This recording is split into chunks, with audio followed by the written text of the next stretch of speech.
Hello, mga kadresya! Sunday ngayon, September 24, 2023. At ang time natin ng pagising ay 5:18 a.m.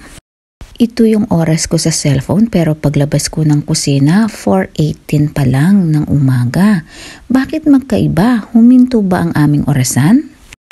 Daylight saving pala ngayon o ang tinatawag nilang summertime dito sa New Zealand, na kung saan mag-go forward dito ng 1 oras.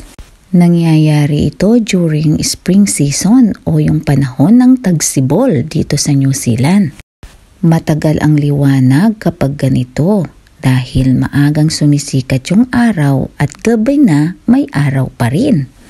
At dahil mahaba-haba ang liwanag, makakasave ka din ng kuryente dahil konting ilaw lang ang gagamitin mo.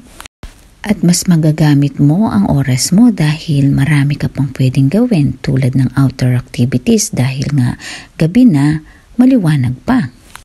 Kaya ang difference ng oras natin ngayon dito sa New Zealand at dyan sa Pilipinas ay 5 oras na.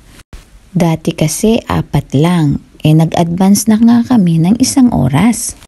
At dahil hindi naman automatic nag-a-adjust ang oras ng mga wall clock, ayan, bago pa kami malito, i-adjust na natin yan ng 1 oras. Baka rin kasi malate kami sa trabaho o sa mga pinupuntahan namin kapag hindi pa namin in-adjust ito. Alam nyo naman dito sa New Zealand, no Filipino time. Laging on time. Salamat po sa panonood. Paalam!